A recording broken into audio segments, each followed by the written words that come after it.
Hello and welcome to this information session on the Maine State Sex Crimes Kit Tracking System. This presentation is targeted for law enforcement, but I see that we have several other folks from the community from various disciplines who have joined us. So welcome to all of you and thank you so much for being here. So my name is Carly Fisher and I work for the Maine Coalition Against Sexual Assault. I'm here in my capacity as the project coordinator for a sexual assault kit tracking pilot project, which we're going to spend the next hour talking about. And I'm so grateful that you all are here to learn and join with us. And so I know that there are many folks on this call who have some really wonderful connections with MICASA already. MICASA is our acronym. But for those who are newer to this work or newer to the organization, I wanted to take a minute to sort of introduce ourselves and help us contextualize sort of why we're here and why we're the ones having this conversation with you all today. The Maine Coalition Against Sexual Assault is organized to end sexual violence and to support high-quality sexual violence prevention and response in Maine communities. So here in the state, we are the organization that supports and represents the 6 sexual assault advocacy organizations that provide direct service in your communities. And so I'm hopeful that many of you are already familiar with your local sexual assault support center. You may also know us with a couple of the other hats that we wear. The Maine Network of Children's Advocacy Centers is a program of MICASA, as well as the Maine Sex Trafficking and Exploitation Network. So the CACs are the organizations that conduct forensic interviews with children when there are concerns about sexual abuse. And Maine STEN is a large coalition of anti-trafficking providers that works together to develop stronger prevention and response systems in Maine when it comes to trafficking and exploitation. We also oversee the Children's Safety Partnership, which is the curriculum in K-5 for sexual abuse prevention in public schools. Before I go any further, I just want to confirm that you all can see my screen okay. Can you see my slides? If somebody could come off mute and confirm, that would be super helpful. We can see That's him. great, Carly. Beautiful. Thank you.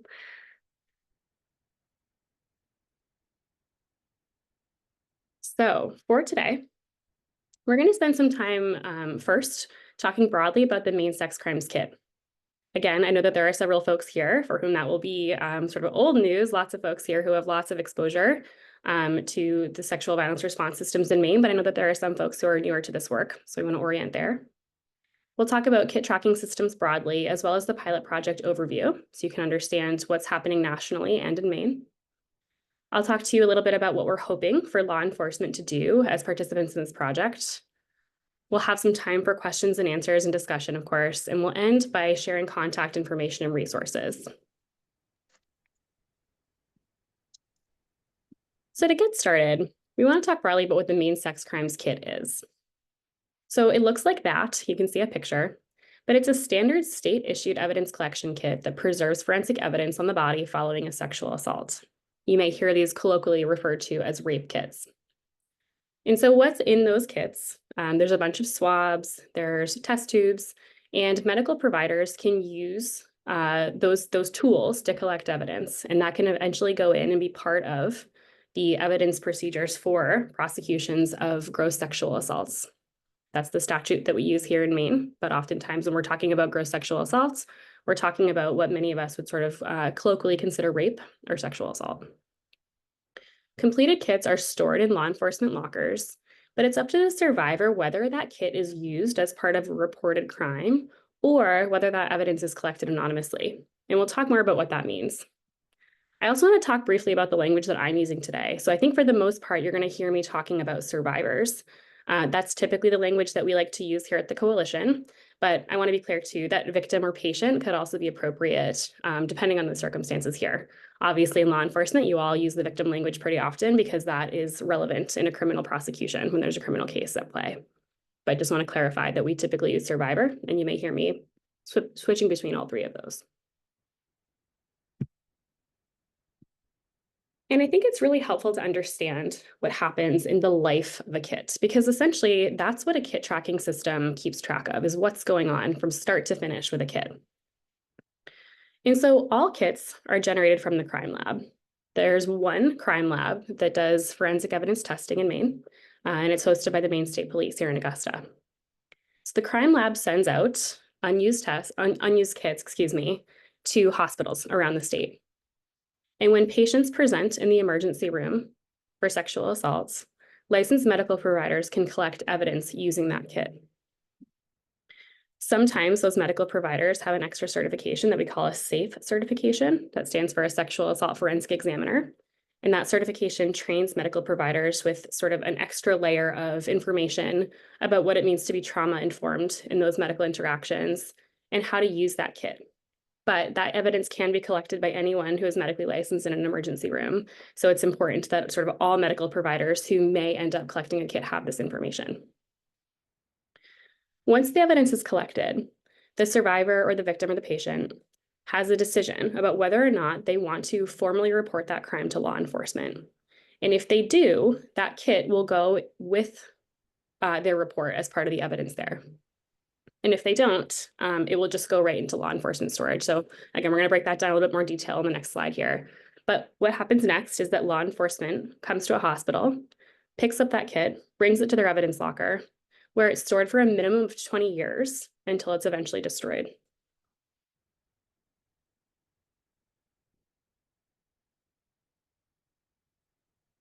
And reported and anonymous kits are handled a little bit differently.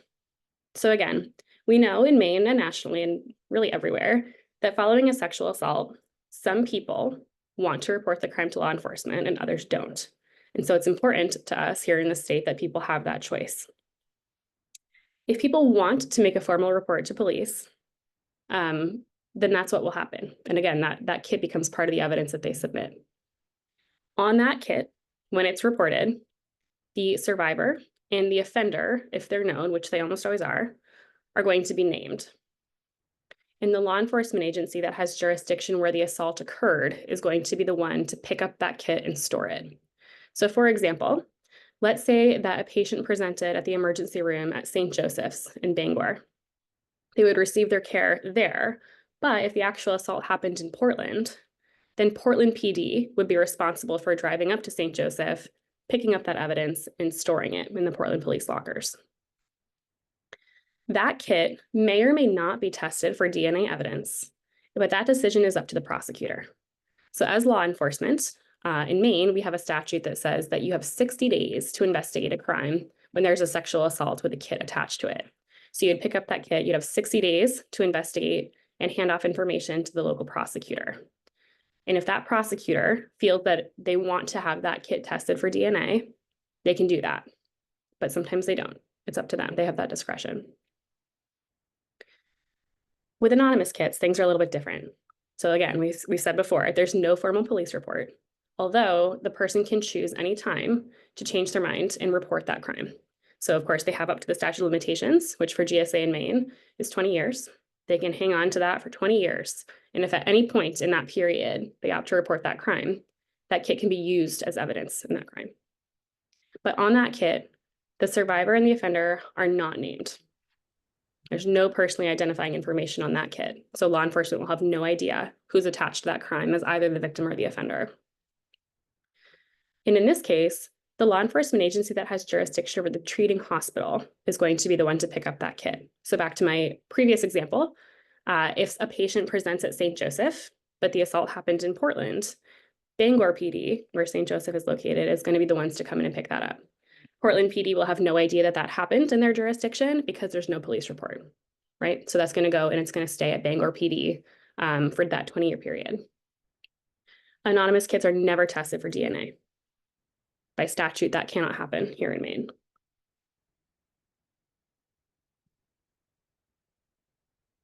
And so a kit tracking system is really exactly what it sounds like. And in the most simple terms, it's a software system that functions like a package tracker for kits. I've taken the liberty of screenshotting a similar type of software that Home Depot uses. So that's from my personal account. But I got this email a couple of days ago after having ordered something from Home Depot. And I thought it was a really good example of the type of information that a kit tracking system will show. And of course, I'll show you what our system shows. But this is a really good example. You know, you order something, you want to know, has this order been processed? Has it been shipped? Is it out for delivery? When can I expect to see this waiting on my porch when I get home from work? A kit tracking system does the exact same thing. Anyone who has a kit ID number can determine the physical location of a kit anytime and anywhere. It's a web-based program, so you can log in from any device that you have, look up that kit ID number, and it will tell you physically where that kit is. We'll talk more about what you can see in a minute. But to be clear, there's no personally identifying information. I also think that in this conversation, it's really important to understand why there's been so much interest in having a kit tracking system in Maine, because this has been a long time coming. There are groups of people who have been advocating for this for years in Maine, and we're really thrilled that we're finally in a place to make it happen. Kit tracking systems are important for a lot of reasons. And so one of them is that kits can be found easily and immediately with a kit tracking system. And I know that law enforcement has their own evidence management system, so this doesn't replace that. But what this does is make that information accessible to other people who are outside of law enforcement, like survivors. So we know that in the wake of a sexual assault, or really anything that's super traumatic, people struggle to retain information that we share with them. So even if, hospital personnel and advocates and law enforcement tell them where that kit is going or explain that it is or isn't going to be tested for DNA evidence, they may not retain that information. And that's going to be especially true. Again, we think about anonymous kits. Maybe someone has that collected as an anonymous kit, but 10 years later, they want to come back and find their kit. They're probably not going to remember where it is, right? By virtue of 10 years having passed and the fact that they were sort of trying to retain information in a high trauma state. This will make that easier. So all they need to do is work with advocates or hospitals or law enforcement to track down their kit number, and they can figure out exactly where that kit is. We also know that offering those consistent updates is trauma-informed and beneficial to survivors, because right now, really the only way that they can get that information is either by calling up their investigator and asking for consistent updates, or by sort of sitting by the phone and waiting for someone to call them. And that's not good for anybody, right? That's upsetting to survivors for the most part. That can be really stressful for them, but it's also not really ideal for law enforcement because it can be disruptive to the flow of your investigative work. And what's important is for you to have the time and the space that you need to do to investigate these crimes. That's really your role. And so if there are ways to offer these updates more easily and more efficiently, we want to support you in doing that. And last, I would say that a system like this can be extraordinarily helpful for us in as much as it can allow us to really easily generate a ton of information via data reports. And so we can use those data reports to look at, how many GSAs are happening statewide that may or may not be reported to law enforcement. Are these kits being reported or anonymous? Where are these things happening? Where are GSAs happening in Maine? And also, what programs and law enforcement agencies and types of projects might need some more funding. So this is a good example of if, we ever wanted to do more testing of kits down the line, or if we ever wanted to fund more safe programming down the line, having data like this could help us make a more compelling argument to get those things done, either via state funding or through grants. And so this information is going to be really tangible and supportive of those efforts.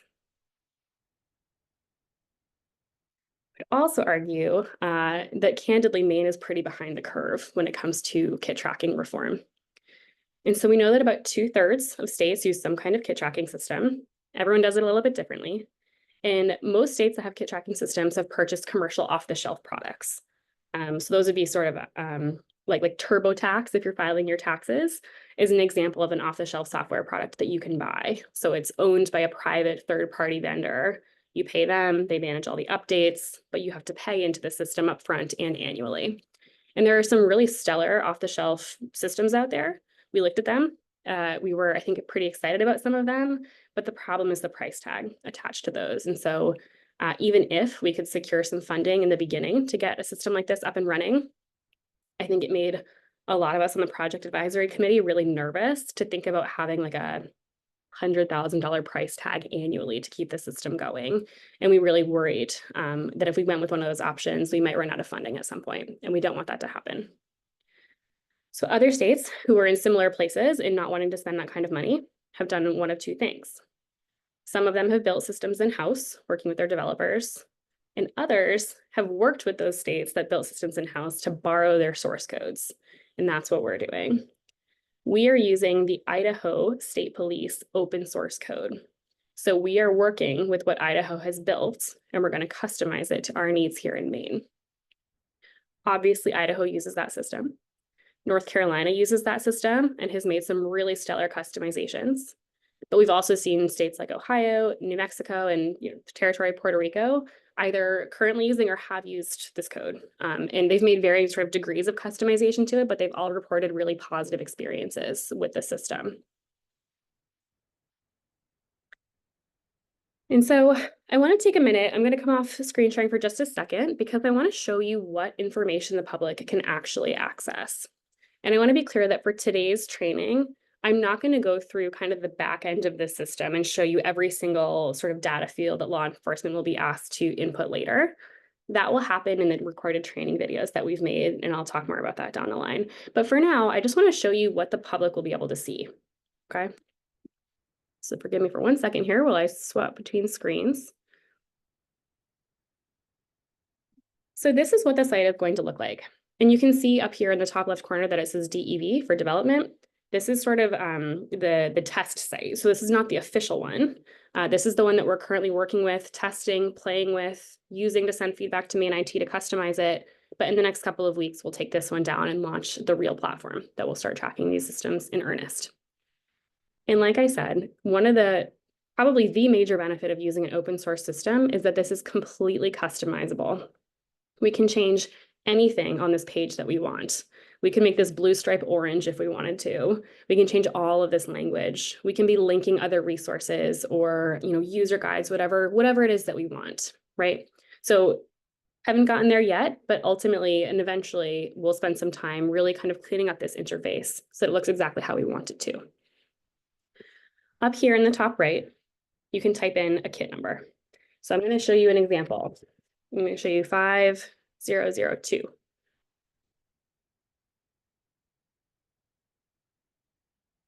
And this is an example of what someone would see for a fully tested kit. Okay. Again, these are just dummies. This is probably not, these are just dummies. Okay. This is not a real kit. So first thing, you can see that it was created at the MSP lab. That's where all kits are created and sent from. This one went to Maine General. So the survivor presented at Maine General Health for a safe exam and medical forensic care, had it completed. And Maine General passed off the kit to law enforcement, Maine State Police in this case, on the 17th. We know that this is a reported kit because it was tested. And again, anonymous kits are never tested, but you can tell that this happened at the lab. And then it was eventually sent back to Maine State Police for that 20-year storage period. So if you look down this way, this is the same information, just in a slightly different view for those who prefer to see it kind of written out that way. And in here, you can see where the day that it was entered into the CODIS DNA database. Okay. Obviously, this stuff doesn't really happen in a matter of 2 days. This is just an example, but that is the extent of the information that you would see on a fully tested kit. So again, if I saw this lying out on my roommate's table and I saw that this was their kit number, this is the most I would ever learn about that kit. I would not know. There's no names attached to this of either the victim or of the offender. There's no information about what actually happened. It's just the physical location. And now I'm going to show you what you would see. This would be for a kit that is either anonymous or not tested for any other number of reasons, right? Again, same thing. It originated from the lab, sent to Maine General where it was collected. And this time it got sent to Maine State Police. So if it's anonymous, this is the end of the road because they don't get tested, right? Unless the survivor decides to come forward with the report later.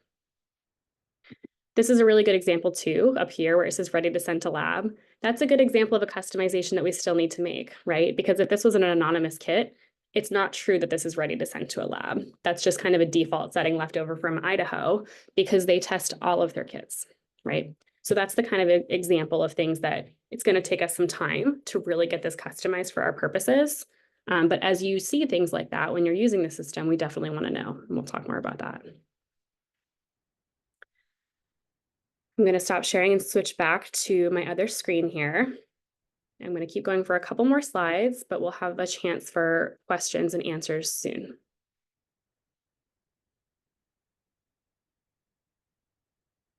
So like I just said, this is a pilot system. And so some states have opted to take a system like this and roll it out statewide from the get-go, but Maine opted to do something a little bit differently. We decided to start in Kennebec and Penobscot counties to begin with. And especially now that we know that we have an open source system, I have to say it's really kind of nice to have the opportunity to start a little bit smaller, because what that's going to allow us to do is, again, find those little sort of kinks in the system, like I just showed you, find some things that need to be updated to suit our purposes here for our statutes, for our people, that's going to work out well for us. So we'll work out those kinks, we'll practice, we'll get some lessons learned, we'll get some data, and we can use those lessons learned to really scale this up effectively statewide. And our hope, even though we know this is not perfect yet, we know there will be hiccups and challenges, our hope is that all pilot sites, which include all hospitals, local and county law enforcement agencies, and the crime lab, will begin using this system starting November 4th of this year. We're doing November 4th because it's a Monday. We had originally thought November 1st, but we thought it might be risky business to start on a Friday going into a weekend. But our hope again is that we can start on November 4th. And again, we know there will be issues. We're flying this, we're building this plane a little bit as it flies, as they say. But I think it's important that we get started and get practicing and start to really see what's happening on the ground with this. Right now, again, Mikasa is coordinating this project, but the ultimate goal is to transition this over to DPS. They'll be hiring a system administrator to do this work. We're just helping them kind of get it up off the ground and supporting that installation. But that person will hopefully facilitate statewide expansion pretty soon. And so we're really grateful that there are so many folks here from not just Kennebec and Penobscot counties, but beyond, because we're really hopeful that this will start rolling out statewide pretty soon, hopefully in the next, don't quote me on this, maybe 6 to 18 months. I think we could start to see an expansion. We're hoping to have some statewide funding to support this, because again, right now, we're limited to what we have in this STOP grant. And so we're really, really hopeful that the legislature will support those asks. We got very, very close last session. We've already got some stellar advocates who are ready to help us get this refiled, because I think that we're close. And having that funding in place would really ensure that this doesn't slip through the cracks and that you all don't do all of this work for naught, because we want to make sure that we keep that momentum going. And I would also say that, again, as you're playing with the system, as you're using it, when you notice challenges or errors or things that you think could be better in the system, I would really implore you to let me know. So I'm the current system administrator. I won't be forever. Again, it will be DPS, fairly soon, but we'll make sure that you've got contact information for all of us so that you can send along that feedback as it arises.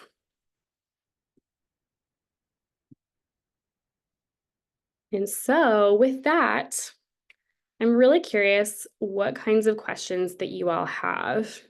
I would also welcome any sort of thoughts or reactions, concerns, feedback. This is really kind of our chance to discuss as a group in the hopes that you all feel really ready to use the system and support this project starting November 4th. I'm going to stop sharing so we can see one another.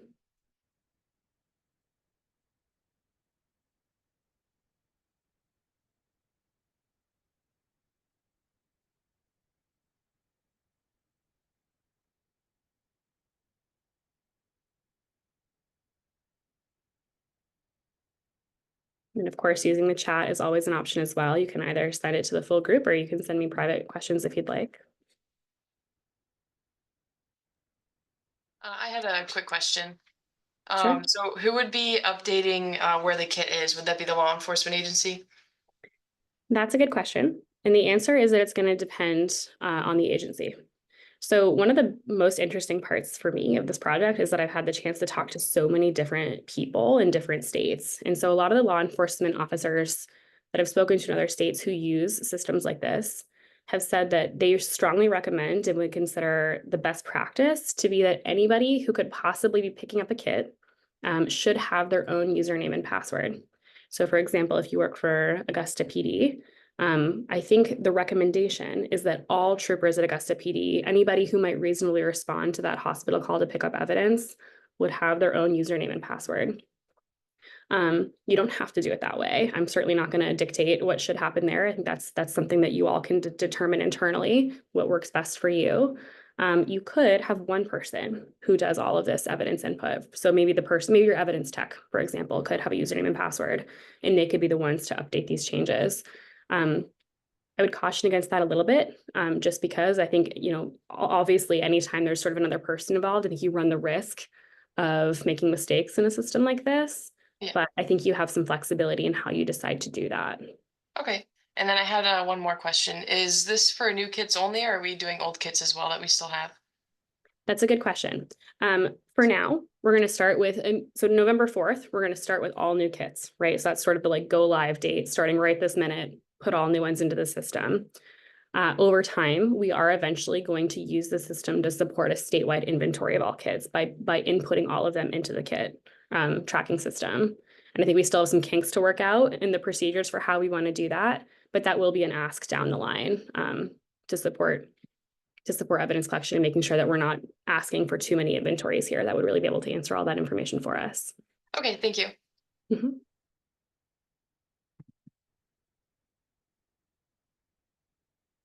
Carly, there's a couple questions in the chat. I did answer one in the chat, but for the folks who might not be able to read it, there's a question that asks what happens if the survivor loses the tracking number, and is there another way to look up the kit? So that's a really good question, something we've discussed at length.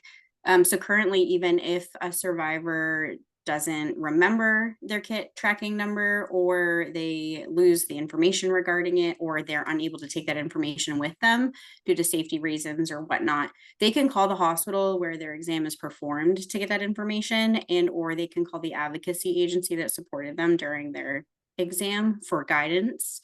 If they had an advocate at bedside, most of the agencies also track that number as well. So there's a couple of routes that they could go to get that number again, or if they lose it. Thank you, Carrie. I see another question that says, what is a reason that a kit would not be tested aside from anonymous kits? There's a few. So one of them is if an adult victim expressly indicates that they do not want prosecution to proceed, which can happen for a lot of reasons. That's a situation where a kit wouldn't be tested. But also we find that sometimes this varies between sort of district offices, but sometimes we find that prosecutors opt not to have kits tested if they're not going to pursue prosecution. So for example, if there is not enough other evidence to support that a crime took place and they've decided not to prosecute it, they might not have it tested in that case. Or, I guess really kind of the third option here is if there's evidence that this actively did not happen. For example, if the person that was, said to have done this was had an alibi in a different state or something, but we know that that doesn't happen very often at all.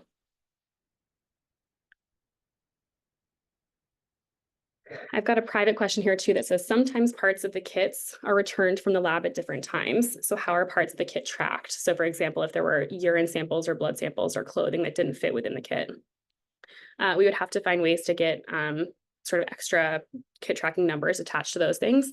That's a good example of a question that we've thought a lot about and we don't necessarily have a perfect answer for yet, but it's actively on the list of things to sort out. I would welcome anybody else to chime in though right now of whether do those things already have the same kind of kit number for folks who manage evidence or even crime lab techs who are here. How would you handle that now? Do they all get different evidence numbers or is it all one?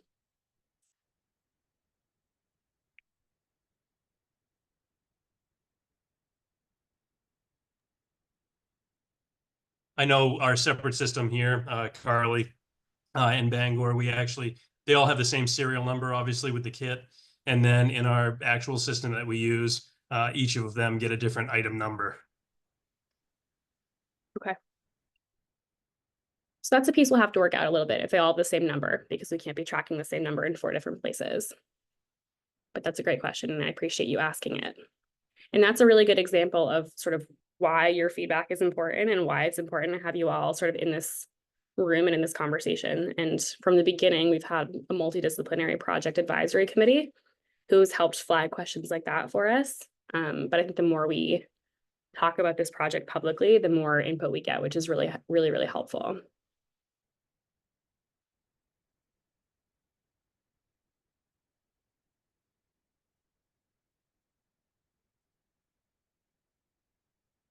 What else is coming up for others? What other questions or thoughts or feedback do you have?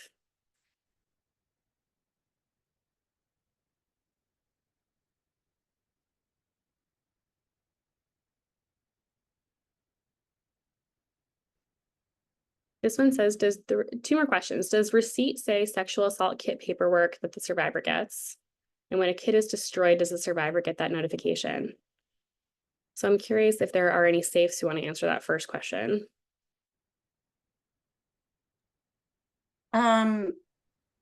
I guess we do discharge paperwork. I don't know exactly what you mean by receipt. So when somebody gets a medical exam and they opt in for evidence collection, their discharge paperwork will have the diagnosis of sexual assault.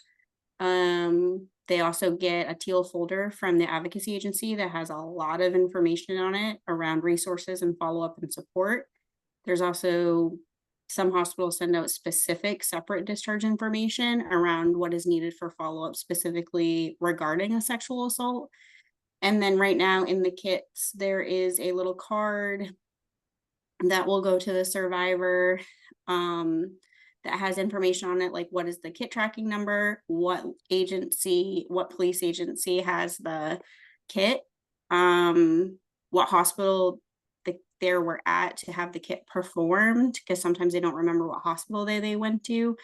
But not all folks take that card with them. And it's actually a conversation we had in the medical portion of this, that like it easily gets lost or misplaced, or they don't take it with them. And then the advocacy agency also, most of them at bedside have a separate sheet where they also will track some of that information as well, including the kit number, who their nurse was, what hospital they were at, what the police department is going to go to, and things of that nature. So yes, but if somebody cannot leave the hospital with information that says those things on it, then we wouldn't send them out the door with that. And those are conversations that we have to ensure that they're safe to leave with that information. Hi, this is Sue Salisbury. Thanks very much for that. That was my question. I was just wondering if somebody wasn't comfortable taking anything home, but the bare minimum, maybe just the tracking number, does Yes. that paper, Yes. just that one little paper? Yeah, okay, sorry. No, you're good. You're actually like right on the exact pathway we were on in the medical portion of this. We had come up with ideas about that. And also something that we had discussed was that like to ensure that the information on that card doesn't like get out of date or change as the system changes or updates, that it would be a website or link or QR code that they could just scan to take them right to the website, and then have that just the number, and make it, you know, small enough that could be concealed, like maybe in a wallet or in a phone case or something like that, like a, you know, business card kind of size thing. But again, even if that's too much for them to take out, then we always, and like in this right now, without a kit tracking system, we strongly encourage them, like if anything, if you have any questions or change your mind, just call the hospital or call the advocacy agency. And sometimes that's all they need to remember. Any questions about your follow-up, just give us a call. Okay, that's great. Thank you. Welcome. And I don't know if anybody wants to answer the question about kits being destroyed, or can answer that question. So that question is, when kits are destroyed, does the survivor get notified? And my guess is that that's going to vary between jurisdictions, but I'm curious if any law enforcement officers want to answer that for their agency.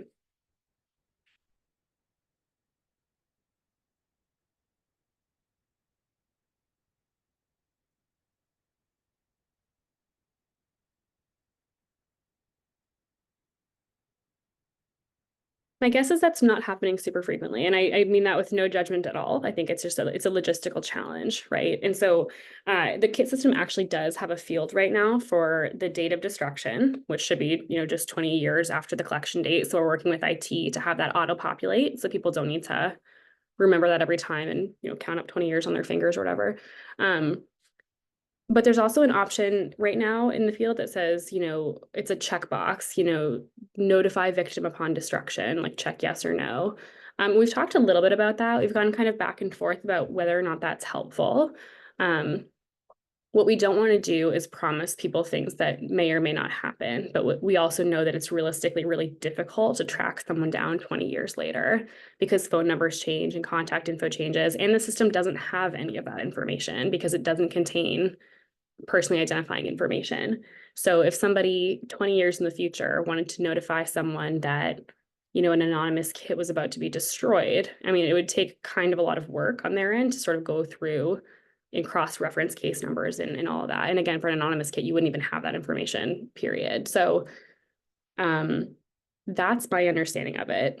I'm not a law enforcement officer. If I have this wrong, I would really welcome anybody to sort of chime in, but I think that realistically it's a difficult thing to do. And so we're debating whether or not it's helpful to offer that as an option because we don't want to promise things we can't deliver on. But I've been wrong before, and I would welcome other perspectives.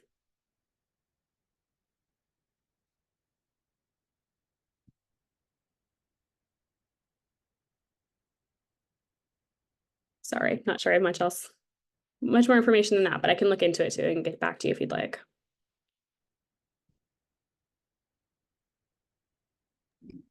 No, that's fine. I was just wondering if, what the process is. Are they just destroyed or what? That's okay. I'm just learning a lot about this, so I appreciate the information. Thank you for the question, and I appreciate that feedback in the chat that they think that's accurate.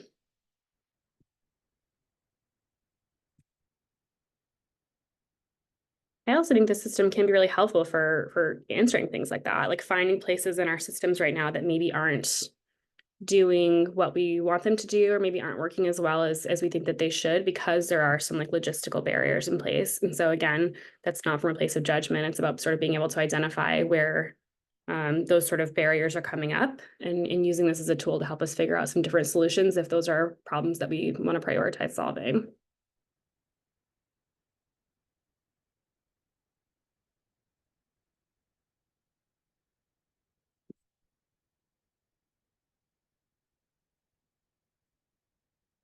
What else?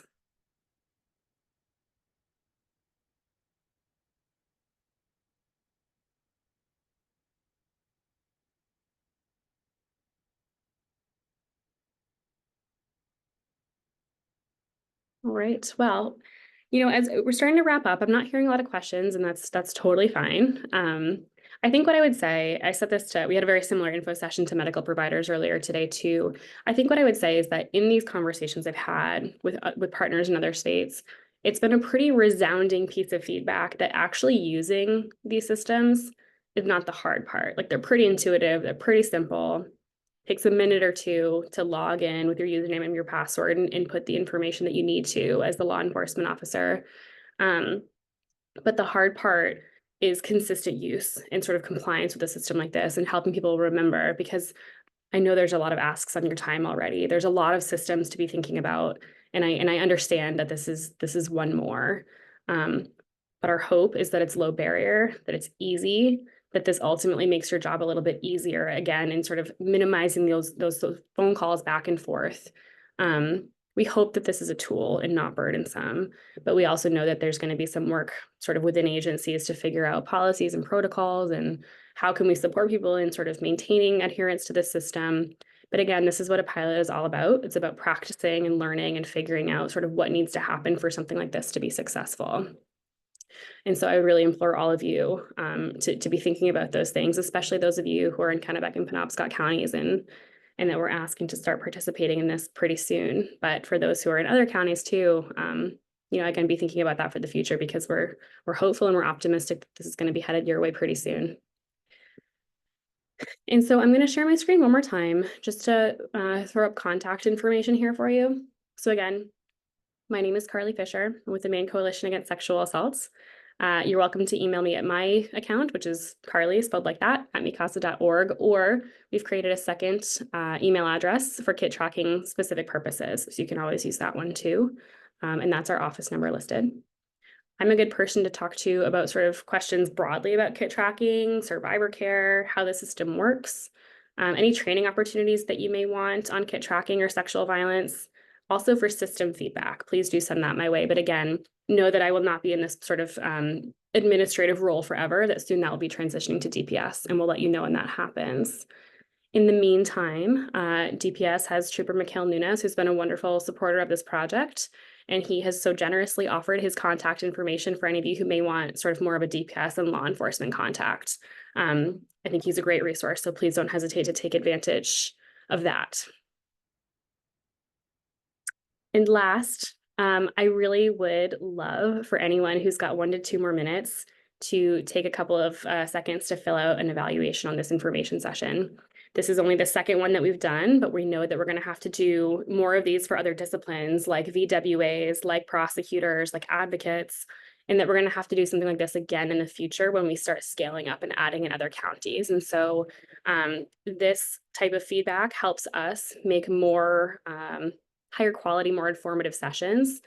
You will not hurt my feelings, so please feel free to give us some honest feedback about what was helpful, if we missed any information, or if there's anything else that could have been helpful for you in this process. And so I think if there are no other questions or thoughts, is there anything in the chat that has come up in the last couple minutes? Hard to see when I'm screen sharing. Thank you, great. All I would say otherwise is just on behalf of certainly Mikasa, but I think I feel comfortable speaking on behalf of the whole project advisory committee. You know, we're so grateful that you are here and willing to take some time out of your day to support us with this project. I think it's really going to be a big difference for survivors. I really, truly don't believe this will be a huge burden on your time. I'm really hopeful it'll make your jobs even easier. But regardless, thank you for being open-minded and for being here and being willing to share with us. We appreciate it.